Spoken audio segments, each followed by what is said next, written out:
말씀은 요한복음 15장 1절에서 10절입니다. 요한복음 15장 1절에서 10절입니다. 신약 173쪽입니다. 저와 한 절씩 교독하시겠습니다. 요한복음 15장 1절에서 10절입니다. 나는 참 포도나무요 내 아버지는 농부라. 물은 내게 붙어있는 열매를 맺지 않는 가지는 아버지께서 그것을 제거해 버리시고 그 열매를 맺는 가지는 더 열매를 맺게 하여 그것을 깨끗하게 하시니라. 너희는 내가 알려준 말로 이미 깨끗하여졌으니 내 안에 거하라. 또 너희 안에 거하리라. 가지가 포도나무에 붙어있지 아니하면 스스로 열매를 맺을 수 없음 같이 너희도 내 안에 있지 아니하면 그러하리라. 나는 포도나무요 너희는 가지라. 그가 내 안에 내가 그 안에 거하면 사람이 열매를 많이 맺나니 나를 떠나서는 너희가 아무것도 할 수 없음이라. 사람이 내 안에 거하지 아니하면 가지처럼 밖에 벌어져만 사람들이 그것을 구하다가 불에 던져 사느니라. 너희가 내 안에 거하고 내 말이 너희 안에 거하면 무엇이든지 원하는 대로 구하라. 그리하면 이루리라. 너희가 열매를 많이 맺으면 내 아버지께서 영광을 받으실 것이요 너희는 내 제자가 되리라. 아버지께서 나를 사랑하신 것 같이 나도 너희를 사랑하였으니 나의 사랑 안에 거하라. 내가 아버지의 계명을 지켜 그의 사랑 안에 거하는 것 같이 너희도 내 계명을 지키면 내 사랑 안에 거하리라. 아멘. 하나님의 은혜가 오늘 오전 예배 나오신 모든 성도님들과 또 가정에 충만 임하시기를 원합니다. 아름다운 계절 5월입니다. 또 가정의 달이기도 하고요. 온 대지에 정말 푸르름이 더해지는 그런 계절입니다. 형형색색의 아름다운 꽃들과 또 특별히 5월의 장미가 피기 시작했습니다. 5월의 장미는 정말 아름답습니다. 이렇게 아름다운 계절이지만 이 계절이 되면 바빠지는 사람들이 있습니다. 그 사람은 바로 농부입니다. 오늘 말씀을 보면 한 농부가 열심히 일을 하고 있는 모습이 보입니다. 그분은 바로 우리 하나님이십니다. 여러분 농사일 해보셨습니까? 농사일 어떻습니까? 쉽습니까? 쉽지 않습니다. 작은 텃밭이라도 가꿔보신 분들은 이 농사일이 얼마나 힘든지 얼마나 고된 일인지 잘 아실 것입니다. 할 일이 얼마나 많은지 정말 농사일처럼 해도 끝이 보이지 않는 일은 없는 것 같아요. 얼마나 할 일이 많은지. 농사를 지으려면 먼저 농부는 땅을 준비합니다. 나무를 심으려고 먼저 땅을 준비하죠. 땅에 거름을 넣습니다. 그리고 분독을 만들기도 하고요. 또 땅을 팝니다. 그리고 거기 나무를 심고 또 물을 풍족하게 줍니다. 그런데 그렇게 심고 끝나면 참 쉬울 텐데 심고 그것으로 끝나는 것이 아니라 이제 농부는 그때부터 본격적인 일에 시작이 됩니다. 햇빛과 또 갈증을 참으면서 일을 해야 됩니다. 또 날이 더울 때는 많은 땀방울을 흘리면서 그렇게 일을 합니다. 또 나무가 잘 자라도록 하기 위해서요, 병충해가 생기면 그것들을 다 또 제거를 해줍니다. 양을 치기도 하고요, 또 손으로 직접 잡기도 합니다. 또 땅이 건조한 것 같으면 거기에 물을 공급을 해주죠. 또 영양이 부족한 것 같으면 거기에 거름을 더해줍니다. 또 풀은 어떻게 그렇게 또 잘 자라는지 뽑아도 계속해서 나는 게 풀입니다. 또 열심히 이제 잘 뽑아서 이제 좀 깨끗해졌다 싶었는데 비가 한 번 오면 원상복구됩니다. 또 뿌리까지 뽑아내지 않으면 그것이 계속해서 자라나서요. 정말 풀도 계속해서 뽑아줘야 됩니다. 또 요즘 현대 농법에 이제 특수재배를 많이 하는데 온도가 높으면 어떻습니까? 온도가 높은 것 같으면 온도를 또 낮춰주고요. 온도가 낮은 것 같으면 또 온도를 또 높여주는 그런 많은 일들을 해야 됩니다. 이런 모습을 보면 사실 이제 나무가 이제 작물이 더 많은 일을 해서 열매를 맺는 것 같은데 오히려 반대죠. 오히려 이 나무보다 농부가 더 열심히 일을 합니다. 농부가 일을 하지 않으면 어떻게 될까요? 농부가 나무를 또 작물을 그대로 방치해 두면 어떻게 됩니까? 완전히 망합니다.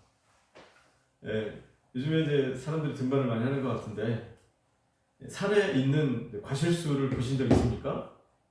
별로 과실수는 안 보이는데 그래도 우연히 어쩌다 한 번씩 보게 되죠. 그 과실수 상태 어떻습니까? 완전히 엉망이죠.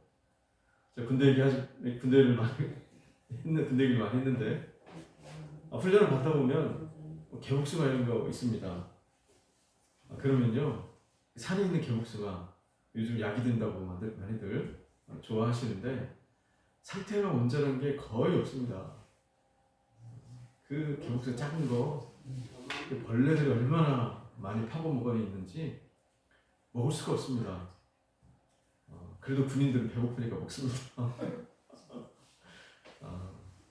산에 있는 그 과실수 정말 제대로 나무가 자라지 못해서요. 정말 이런 해충 저런 해충이 다 달라붙어 있어가지고요. 제대로 자라지 못합니다. 잎사귀들을 다 갉아먹어 버립니다. 또 이제 거름이 없으니까요. 제대로 성장하지 못합니다. 또 이런 병 저런 병에 걸리기도 하고요. 그리고 어떻게 해서 열매를 좀 맺으면 벌레들이 그냥 다 달라붙어가지고 열매를 다 파먹습니다. 한두 마리가 아니에요. 아주 떼거지로 열매를 다 파먹기 때문에요. 좋은 열매를 결코 맺을 수가 없습니다. 농부는 이 사실을 잘 아니까요. 열심히 땀을 흘리면서 여러 가지 일을 하면서 이 작물, 나무를 가꿔줍니다. 그 일이 참 이제 고된 일인데요. 농부가 이렇게 나무를 이렇게 재배를 하면서 바라는 것이 딱 한 가지입니다. 뭘까요? 그것은 풍성한 열매입니다. 그렇게 고된 일을 하면서 농부가 바라는 그 한 가지, 그것은 풍성한 열매를 원합니다. 그런데 풍성한 열매를 원했는데 이 가지를 보니까 열매가 안 맺혀 있습니다. 그러면 농부가 하는 일이 있습니다. 그것은 오늘 2절에 나와 있는데 잔가지를 제거한다라고 그렇게 번역을 했습니다. 오늘날로 말하면 이제 가지치기이죠.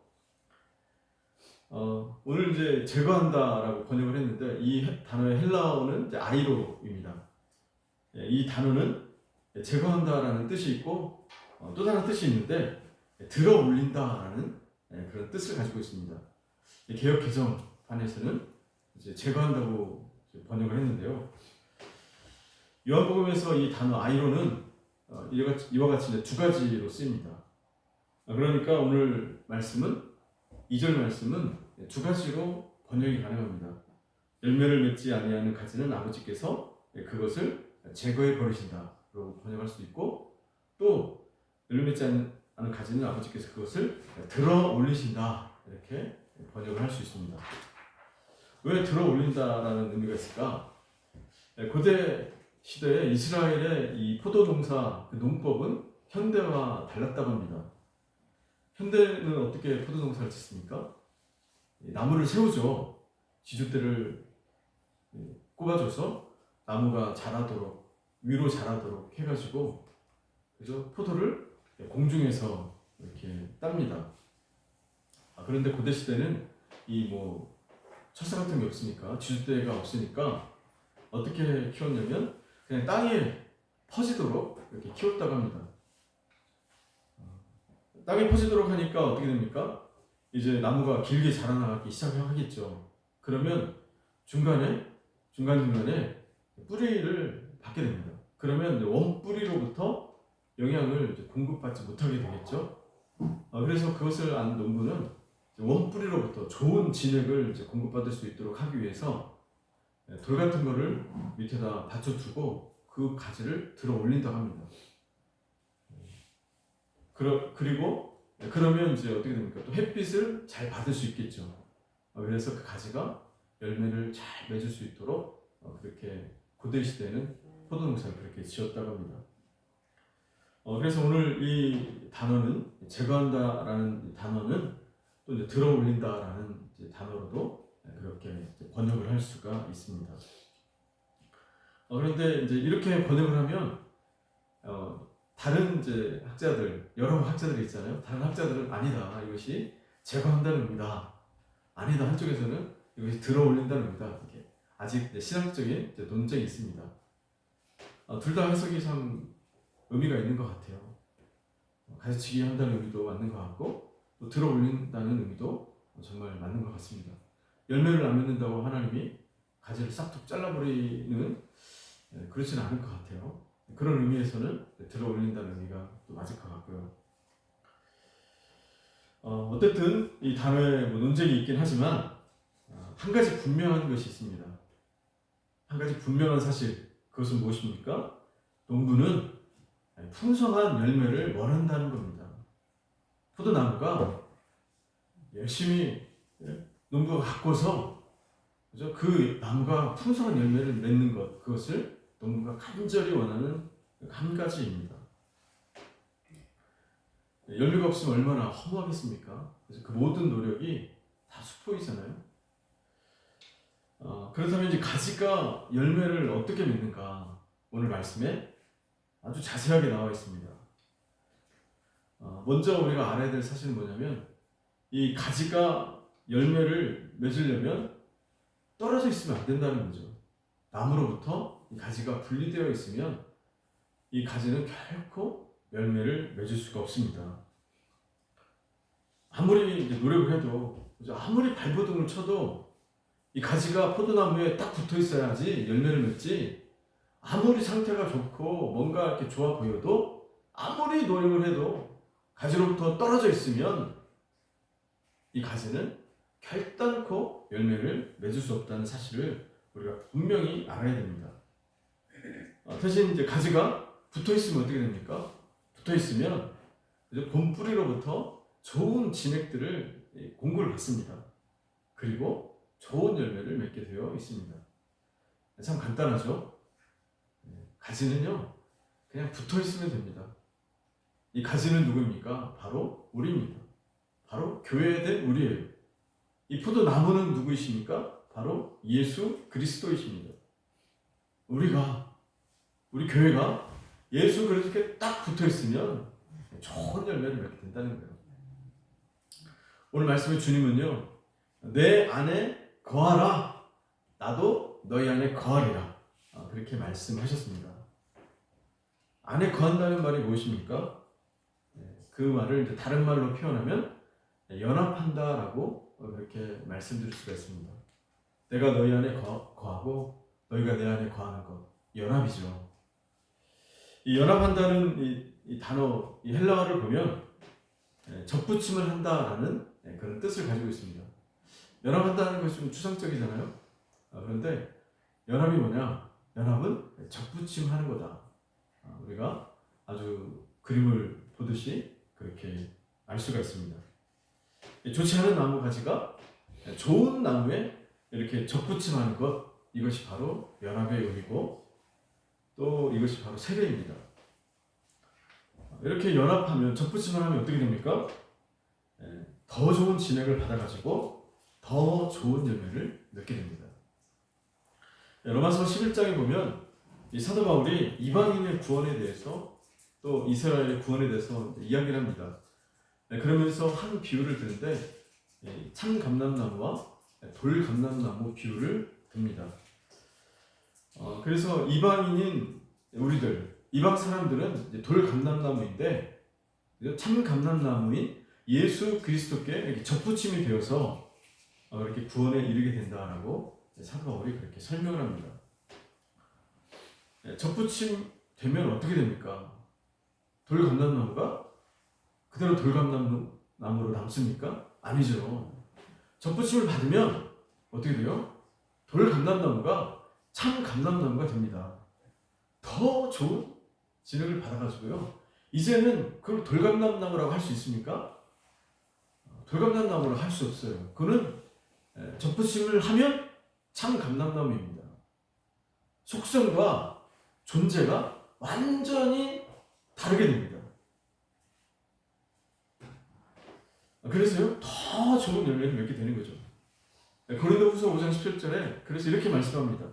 누구든지 그리스도 안에 있으면 새로운 피조물이라.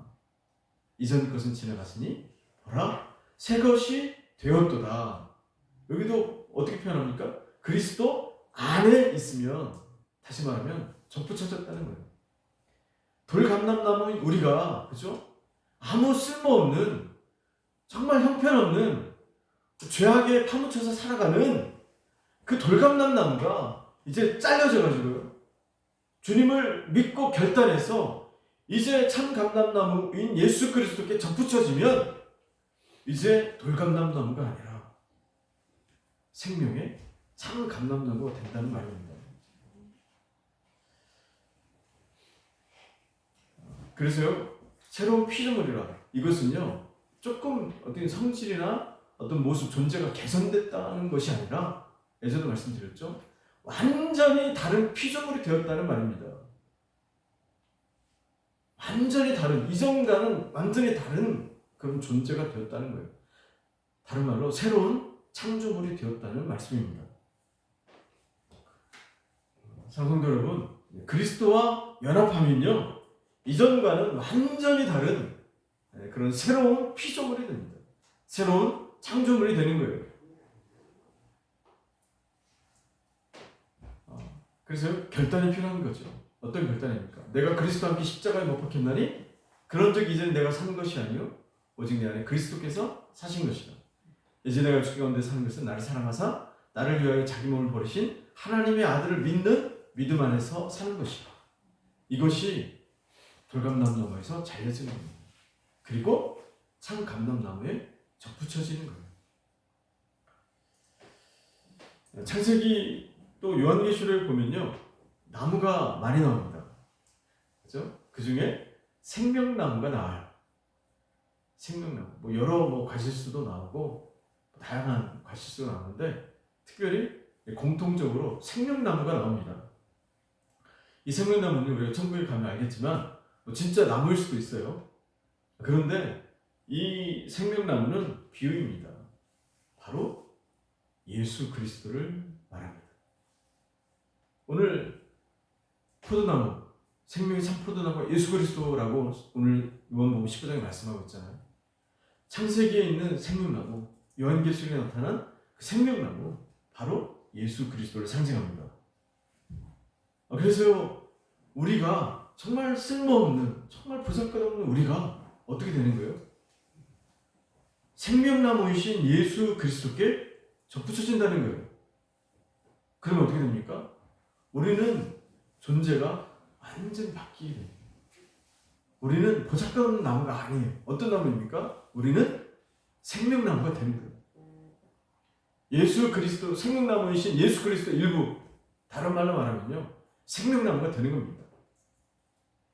그래서요, 그 안에서 영생을 누리게 되는 거예요. 그 안에 생명을 공급받게 되는 거예요. 사랑하는 성도 여러분, 우리가 예수 그리스도와 연합된 그런 삶을 살기 원합니다. 오늘 주님은요, 우리에게 내 안에 거하라, 나도 너희 안에 거하리라, 그렇게 말씀하십니다. 내 안에 거하라고 주님이 계속 강조해서 말씀합니다. 오늘 이 짧은 본문에 내 안에라는 단어가 얼마나 많이 나오는지 아십니까? 내 안에, 내 안에, 내 안에, 내 안에 거하라. 계속해서 주님은 내 안에 거하라고 그렇게 말씀하십니다. 왜입니까? 좀 전에 말씀드린 것처럼 예수님 안에 거할 때, 그죠? 참된 풍성한 열매를 맺을 수 있기 때문입니다. 또 예수님 안에 거할 때 예수님 안에 있는 풍성한 생명, 그로 인해서 풍성한 삶을 누리게 됩니다. 예수님 안에는요, 인생이 갈망하는 모든 것들이 그 안에 다 들어있습니다. 무엇을 갈망하십니까? 오늘 무엇을 갈망하며 사십니까? 누가 그랬죠? 셰익스피어가 여자는 애정으로 살고 남자는 일로 산다. 뭐 그런 얘기도 했는데 예수 그리스도 안에 풍성한 사랑이 있습니다. 인생이 갈망하고 갈구하는 그 풍성 넘치는 사랑이 있습니다. 그 안에 평화가 있습니다. 그 안에 기쁨이 있습니다. 그 안에 안식이 있습니다. 그 안에 소망이 있습니다. 그 안에 감사가 있고 자유가 있고 인생이 갈망하는 인생이 그렇게 바라는 모든 것들이 예수 그리스도 안에 있습니다. 창세기 3장을 보면요, 아담과 하와가 에덴 동산에서 살아가고 있는 모습을 그리고 있습니다. 어떻게 살았습니까? 그들은 에덴 동산에서 정말 풍성한 삶을 살았습니다. 정말 생명의 삶을 그들이 살았습니다. 에덴의 그 뜻은요, 예전에 말씀드렸지만 환희라는 뜻을 갖고 있습니다. 그러니까 에덴의 동산은 환희의 동산입니다. 기쁨이 넘치고 감사가 넘치고 생명이 넘치고 소망이 넘치고 그 동산이 바로 에덴 동산입니다. 그죠? 인류가 소망하는 모든 것들이 담겨져 있는 동산, 에덴 동산이죠. 그렇게 그런 삶을 살아가는데 어떻게 됩니까? 하와가 뱀의 유혹을 받아서 선악과를 따먹습니다. 그리고 자기와 함께 동거하는 남편에게도 선악과를 주어서 남편도 먹게 합니다. 어떻게 됩니까? 그로 인해서 죄가 들어왔죠. 죄가 들어오므로 죽음이 인생에게 찾아왔습니다. 이 죽음은요, 두 가지 의미가 있어요. 먼저 육신의 죽음입니다. 아담과 하와가 범죄함으로 인간에게 육신의 죽음이 왔어요. 또 무엇이 찾아왔습니까? 또 다른 의미가 뭐냐면 이 죽음은 하나님과의 분리를 말합니다. 그 분리된 상태, 그것이 바로 죽음입니다. 아담과 하와는요, 이 선악과를 따먹음으로 죄가 들어와서 죄로 인해서 하나님과 분리된 삶을 살아야 했습니다. 그들이 어떻게 됩니까? 에덴 동산에서 쫓겨납니다. 하나님과 분리된 모습으로 그들이 살아갑니다. 그 하나님과 분리된 인생 어떻습니까? 아주 풍성하고 행복하고 즐거운 삶입니까? 아니죠. 하와는 해산의 수고를 더해야 되고, 남편 아담은 어떻습니까? 아담은 땀방울을 흘려야, 고생을 해야 땅의 소산을 먹을 수 있게 되었습니다. 그렇죠? 어떻게 보면 참 힘든 삶, 저주의 삶이라고 말을 할 수 있을까요? 아무튼 하나님과 분리됨으로 인생에게 고난이 오고 죽음이 왔어요. 그런데 오늘 주님 무엇을 말씀하십니까? 그것을 회복하는 삶에 대해서 말씀하시는 거예요. 어떤 삶입니까? 그리스도와 다시 연합된 삶, 다시 그 일들로부터 회복되는 그런 삶에 대해서 주님께서 말씀하고 계십니다. 이건요, 창조의 회복입니다. 하나님께서 원래 인간을 만드셨던 그 모습 그대로 회복되는 삶을 말해요. 인간은 다 일그러져 있잖아요. 온전한 사람이 한 명도 없습니다. 어딘가는 다 일그러져 가지고요, 그렇게 잘못 생각하고 그로 인해서 어려운 삶을 삽니다. 어떤 사람은 정말 그죠? 모난 사람이 있고, 어떤 사람은 좀 둥글둥글한데 그 둥글둥글한 사람도요, 어딘가는 뭐가 있습니다. 왜입니까? 하나님을 떠나 있기 때문에. 그죠? 하나님을 떠난 인간의 실체죠. 인간의 모습이에요. 그러니까 사람끼리 같이 어울려서 살면, 그죠? 좋은 일 많지만 어떻습니까? 갈등도 많고 문제도 많이 생기고 어려움도 많이 겪습니다. 특별히 회사 생활하면 눅눅합니까? 인간 관계가 제일 어렵다고 하잖아요. 왜 이렇게 가시 같은 사람들이 많은지, 그죠? 그 안에서 부딪히기도 하고, 괴롭힘을 당하기도 하고, 또 내가 그걸 되갚아주기도 하고 하면서 정말 힘들잖아요. 왜입니까? 하나님의 창조의 모습이 깨졌기 때문에 그래요. 일그러져 있기 때문에 그렇습니다. 그런데 오늘 주님께서 말씀하신 예수 그리스도와 연합, 너희가 내 안에 거하라, 연합된 삶을 살면 하나님께서 그 일그러진 모든 모습들을, 그 깨어진 하나님의 형상의 모습들을 다시금 회복시켜 주신다는 거예요. 그래서 우리가 주님과 연합될 때 어떤 삶을 산다는 거예요? 에덴의 삶을 회복한다는 겁니다. 에덴에서의 그 정말 환희의 삶, 소망의 삶, 사랑이 넘치는 삶, 감사의 삶, 그런 삶을 살게 된다고 주님께서 오늘 포도나무 비유를 통해서 우리에게 말씀해 주시는 겁니다.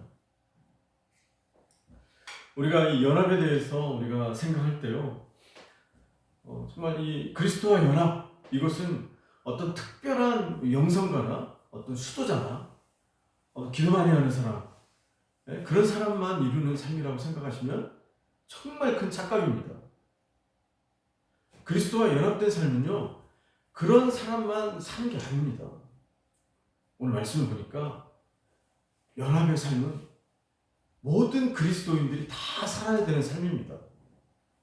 오늘 주님께서 이렇게 말씀하셨습니다.